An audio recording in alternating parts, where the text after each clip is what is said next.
আসসালামু আলাইকুম, কেমন আছেন সবাই? আশা করি সবাই অনেক অনেক ভালো আছেন। সৌদি আরবের আল খালিজের রাফায়া থেকে আরেকটি নতুন ভিডিওতে আপনাদের সবাইকে স্বাগতম। আর আমি অনেক দিন ধরে কিন্তু ভিডিও বানাবো বলে ভাবছিলাম, আর বানানো হচ্ছিল না। আপনারা হয়তো অনেকে জানেন, আবার অনেকে জানেন না যে আমি সৌদি আরবে চলে আসছি প্রায় 2 আড়াই মাস 3 মাস হয়ে গেছে।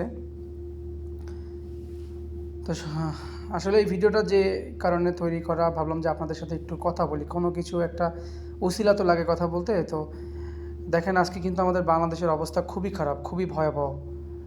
বেশ কয়েকদিন আগে হয়ে গেল ছাত্র আন্দোলন, সরকার পতন, এবং যেটা খুবই ভালো হয়েছে আমাদের দেশের জন্য, এটা হওয়া উচিত ছিল আরও আগে। আর ঠিক তার পরপরই কিন্তু আমাদের বিশাল এক ভয়াবহ বন্যা শুরু হয়ে গেছে আমাদের দেশে। তো এই মুহূর্তে আমাদের আসলে নোয়াখালী ফেনীর যে অবস্থা, সেখানে প্রচুর পরিমাণে রিস্কিউ প্রয়োজন। খাদ্যের তুলনায় ওখানে লোকজনকে নিরাপদ স্থানে নিয়ে যাওয়া কিন্তু বেশি বিশেষ প্রয়োজন। তো আপনারা যারা যারা কাজ করতেছেন, মাশাল্লাহ অনেকেই কাজ করতেছেন। তো আপনারা সবাই ফেনী, নোয়াখালী, কুমিল্লার জন্য দোয়া করবেন, সবাই সবার পাশে থাকবেন ইনশাল্লাহ। আমরা যতদূর পারি চেষ্টা করব প্রবাস থেকে আপনাদেরকে সাপোর্ট দেওয়ার জন্য। তো প্রিয় ভাইরা, যারা ইতিমধ্যে গত 22-এর বন্যায় কিন্তু অনেকেই কাজ করেছে, তাদেরকে কিন্তু বিভিন্নভাবে হেয় প্রতিপন্ন করা হচ্ছে, দূরে ঠাড়া রাখা হচ্ছে।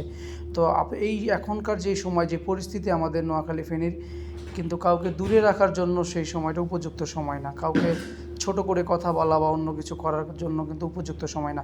এখন কিন্তু কাঁধে কাঁধ মিলিয়ে সবাই একসাথে মিলে আমাদের দেশটাকে গড়ার সময় এবং দেশের অসহায় মানুষের পাশে দাঁড়ানোর সময়। তো আশা করব আপনারা যারা যারা বিগত দিনে কাজ করেছেন, আবার কারো কথার দিকে না তাকিয়ে খুব সুন্দরভাবে কাজ করার জন্য আপনারা মাঠে নেমে পড়বেন।